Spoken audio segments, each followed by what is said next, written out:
This is not your grandfather's data warehouse. In the modern world of decision making, companies need more data than ever from vastly more sources than ever before.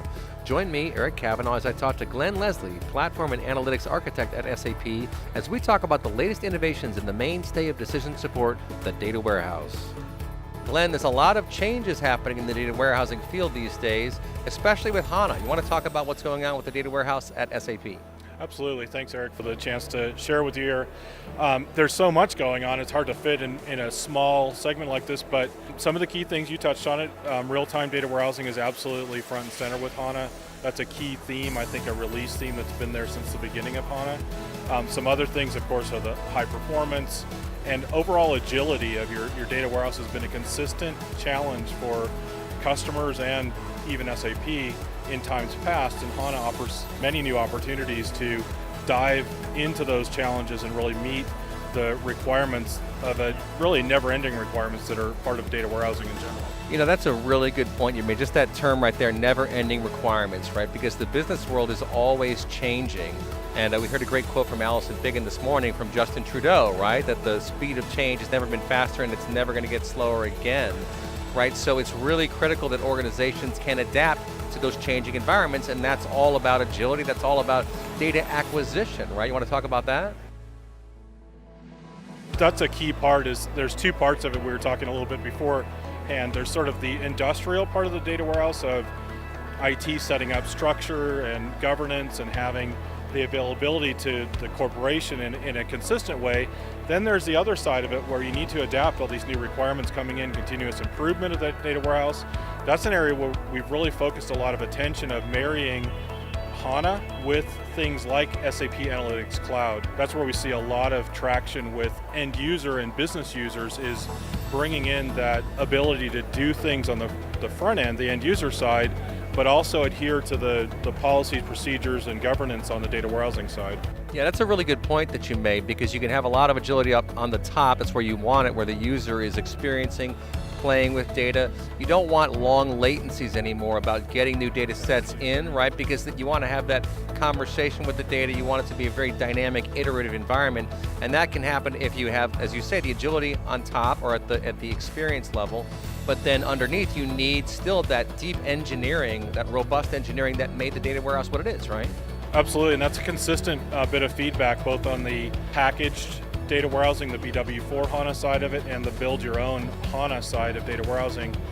Consistent feedback from customers is that the most challenging time for them is the adoption of new scenarios. And it's challenging from the standpoint of getting something that's interesting in front of the end users and not taking long turns on tuning and performance and just bringing the data that end users are interested to.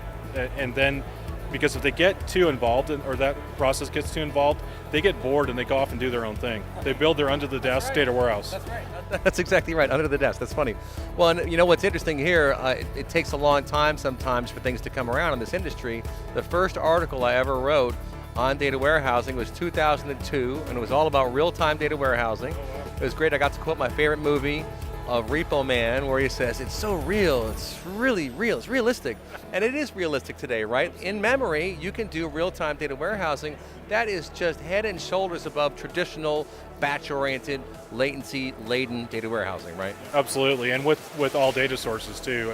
As much as those data sources are able to feed that scenario, that real-time data warehousing scenario, I think we have now capabilities to consume and bring that in an end-user friendly way into the data warehousing and business intelligence discussion in general. Well, sure, and it's really important to understand how many new dimensions there are to the business world, right? I mean, really, they were always there, but you didn't have data for everything, right? It's not just the ERP and CRM anymore. You have hundreds, even thousands of data sources. That's why you must have agility. That's why you must have the capability to bring in that data and to play with it, right? Absolutely, and I don't want to get too much marketing speak on you, but that's precisely what the Intelligent Enterprise push from SAP is about, is addressing big data, incorporating that in a realistic way with high-value business data, and data warehousing is right front and center in the middle of that conversation of big data and your high-value business data in your ERP system, for example. Right, and I guess we'll close with a comment from one of my favorite analysts, our own data scientist, in fact, Dr. Jeffrey Malofsky. He always talks about stochastic versus deterministic use cases, right? And a lot of analytics is good for stochastic, for exploring, for understanding what might be possible, but if you want to know what really happened, that's deterministic, that's the engineering of data warehousing, right? Precisely, and I think that's where we see the commingling of your learn and burn environments, like big data, Hadoop, unstructured repositories, and then your more high value data being brought together in a repository like HANA. So you've learned some things, there's some more learning to happen, and HANA is a perfect place to commingle that data. All right, well, there are a lot of choices these days, and there are a lot of options, and that's good for the business, right? Yep, agreed, and we feel like we're bringing, through this Intelligent Enterprise initiative, a way for people to do that evaluation in a way that brings SAP, a lot of new SAP functionality to light, and also serves the business before focusing so much on the technical. All right, well, customers or prospects of SAP, get this guy in the room with you. He's going to help you architect a solution. Thank you, Glenn. Appreciate it.